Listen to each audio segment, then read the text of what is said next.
பேரறிஞர் அண்ணா அவருடைய 114வது பிறந்த நன்னாள் இந்நாள். பேரறிஞர் அண்ணா அவர்கள் திராவிட இயக்கத்தை தோற்றுவித்த பொழுது அவருடைய கொள்கை கோட்பாடுகள் திராவிட இயக்கத்தினுடைய பரிணாம வளர்ச்சி எதையும் டாக்டர் புரட்சி தலைவர் எதையும் டாக்டர் புரட்சி தலைவி அம்மாவுடைய காலம் வரை அண்ணா சொல்லிய தாரக மந்திரங்களை காப்பாற்றித்தான்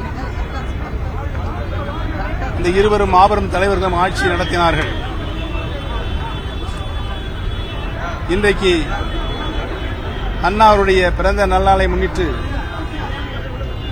பிரிந்து கிடக்கின்ற அனைத்து இந்திய அன்னார முன்னேற்ற கழகத்தினுடைய சக்திகள் அனைவரும் ஒன்று சேர்ந்தால்தான் மீண்டும் புரட்சித் தலைவர் எம்ஜிஆர் அவர்கள் எந்த நோக்கத்திற்காக இந்த இயக்கத்தை உருவாக்கினார்களோ அந்த இயக்கத்தினுடைய கொள்கை கோட்பாடுகள் கீழ்த்தட்டு மக்கள் மேற்தட்டு மக்களுக்கு இணையாக தங்களுடைய வாழ்க்கை நடைமுறையை கொண்டு வந்து அந்த மக்களுக்கு சேர்த்திட வேண்டும் என்று இருவரும் தலைவர்களும்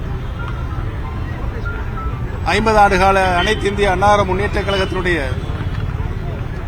வரலாற்றில் 30 ஆண்டு காலம் ஆளுகின்ற பொறுப்பை தமிழக மக்கள் பெற்று நாட்டு மக்களுக்கு அவருடைய நல்வாழ்விற்கு என்ன தேவையோ அதைத்தான் புரட்சித் தலைவர் எம்ஜிஆரும் புரட்சித் தலைவி மாண்புமிகு அம்மா அவர்களும் தங்களுடைய பொற்கால ஆட்சியில் தமிழக அரசிலிருந்து பெறப்படுகின்ற மாநிலத்தினுடைய சொந்த வருவாயை கொண்டு நம்முடைய மாநிலத்தினுடைய அனைத்து மக்களுக்கும் கிடைக்கச் செய்கின்ற அவருடைய பொதுமக்களுடைய திருக்கரங்களை நேரடியாக கிடைக்கச் செய்கின்ற ஆட்சியை இருவரும் தலைவர்களும் நிகழ்த்தி காட்டி வரலாறு சாதனை படைத்தார்கள். அந்த சாதனை மீண்டும் திரும்ப வேண்டும் என்றால் புரட்சித் தலைவர் புரட்சித் தலைவி மாண்புமிகு அம்மாவுடைய நல்லாட்சி தமிழகத்திலேயே மலர வேண்டும் என்றால் பிரிந்து கிடக்கின்ற அனைத்து இந்திய அன்னார முன்னேற்ற கழகத்தினுடைய சக்திகள் ஒருங்கிணைந்தால்தான் அது சாத்தியமாகும் என்ற சூழ்நிலை இன்றைக்கு மக்கள் பேசிக் கொண்டிருக்கிறார்கள்.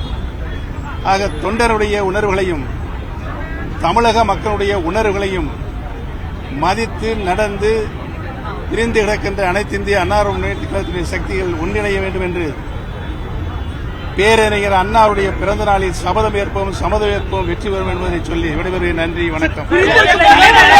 அனைவரும் ஒன்றிணைய வேண்டும் அப்படின்னு சொல்லிட்டு வளர்மதி போன்றவர்கள் சொல்றாங்க. சசிகலா, செங்கோட்டையன், ஓ பன்னீர்செல்வம் போன்றவர்கள் ஒன்றிணைய சொல்லுங்க, அதுக்கப்புறம் ஒன்றிணைவதை பத்தி பேசலான்றாங்க. நீங்க எப்ப அவங்களெல்லாம் சந்திக்க போறீங்க? உங்களுக்கு எல்லாம் நன்றாக தெரியும். புரட்சித் தலைவர் எம்ஜிஆர் அவர்கள் இந்த இயக்கம் எந்த வழியில் சென்றால் நல்ல வழியாக இருக்கும் என்று கழகத்தினுடைய கொள்கை கோட்பாடுகளை கழக விதிகளை உருவாக்கி நம்மிடம் தந்திருக்கின்றார்கள். அந்த கழக சட்ட விதிதான் இருவரும் தலைவர்களும் 50 ஆண்டு காலம் அதை நடைமுறைப்படுத்தினார்கள். கழக சட்ட விதிக்கு இன்றைக்கு ஊறு ஏற்பட்டிருக்கு. அவர்கள் கண்ட கனவை நனவாக்குகின்ற நிலையில் இன்றைக்கு சட்ட விதி இல்லை. ஒரு சாதாரண தொண்டன் கூட கழகத்தினுடைய பொதுச் செயலாக வரலாம் என்ற சட்ட விதி என்ற விதியும் இருந்தது. அந்த விதியை இன்றைக்கு காற்றிலே பறக்க விட்டிருக்கிறார்கள். அதற்கு இன்றைக்கும் நீதிமன்றத்தில் வழக்கு இருக்கிறது. அந்த வழக்கும் நடைபெற்றுக் கொண்டிருக்கிறது. சென்னை உயர்நீதிமன்றத்தில் சிவில் சூட்டில் அந்த வழக்கு 6 வழக்குகள் நடைபெற்றுக் கொண்டிருக்கிறது. அந்த வழக்கு முடியும் என்று நான் உறுதியாக நம்புகிறேன். அந்த அடிப்படையில் கழகம் ஒன்றிணைய வேண்டும். தலைவர்கள், நீங்கள் சொன்ன தலைவர்கள் இணையவில்லை என்று சொன்னால் தொண்டர்கள் இணைந்து இந்த இயக்கத்தை காப்பாற்றுவார்கள். அந்த மாண்புமிகு செங்கோட்டையன் அவர்களை நான் தொடர்ந்து நானும் அவரை பேசிக் கொண்டிருக்கிறேன். அவரும் என்னுடன் பேசிக் கொண்டிருக்கிறார்.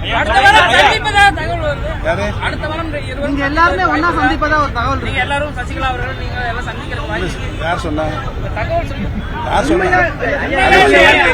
இல்ல அந்த யாரு சொன்னாரு நீங்க சொன்னாலும் அது உண்மையா பொய்யா நான் சொல்றேன். சந்திக்கிற வாய்ப்பு இருக்கிறது.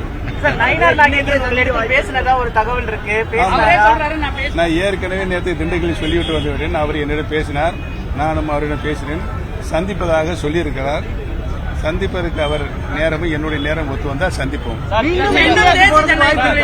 மீண்டும் என்டிஏக்குள்ள போறதுக்கு வாய்ப்பு இருக்கா? என்டிஏ அலையன்ஸ்குள்ள மீண்டும் போறதுக்கு வாய்ப்பு? நான் ஏற்கனவே சுபாஷுக்கு சொல்லிவிட்டேன், அரசியலில் எதிரும் இல்லை, நண்பர்கள் இல்லை, எதுவும் நடக்கலாம், பொறுத்திருந்து பாருங்கள். ஐயா, திருச்சியில விஜய் தேர்தல் பரப்பில் தொடங்கும் போது எம்ஜிஆர் சிலையை வழங்கி தான் தொடங்கிருக்காங்க. அதே போல தேர்தல் பரப்பில போது ஜெயலலிதா அம்மா சொல்றாங்களா, சொன்னீர்களே செய்திக்கலாம், அந்த முழக்கத்தை தான் முன்னாடி வைக்கிறாரு. எப்படி பாக்குறீங்க? அதாவது அரசியலில் இனிமேல் வர வேண்டியவர்கள், வந்து கொண்டிருப்பவர்கள், வர வேண்டியவர்கள் அனைவரும் புரட்சித் தலைவர் எம்ஜிஆர் உடைய தாரக மந்திரத்தான் சொல்லியாக வேண்டும், மாண்புமிகு அம்மாவுடைய தாரக மந்திரத்தான் சொல்லியாகும். அப்பொழுதுதான் அரசியலில் அவர்கள் வெற்றி பெற முடியும். முதலமைச்சர் வேட்பாளராக எடப்பாடி பழனிசாமியை மாற்றினால் நாங்க தேசிய ஜனநாயக கூட்டணியில இறைவன் டிடிவி தினகரன் சொல்றாரு. அவர் ஒரு நிபந்தனை வைக்கிறாரு. நீங்க ஏதாவது நிபந்தனை வைக்கிறீங்களா? பொதுச் செயலாளர் பதவி மீண்டும் வந்து பொதுச் செயலாளர் பதவி உள்பட தலைவர்கள் அளித்த சட்ட விதி அப்படியே உருமாறாமல் நிலைத்து நிற்க வேண்டும் என்றால் நாங்கள் நீதிமன்றத்திற்கு சென்றிருக்கிறோம். அந்த சட்ட விதியெல்லாம் மறுபடியும் மாண்புமிகு புரட்சித் தலைவர் உருவாக்கிய சட்ட விதி வந்தால் அனைத்திற்கும் சாத்தியப்படும்.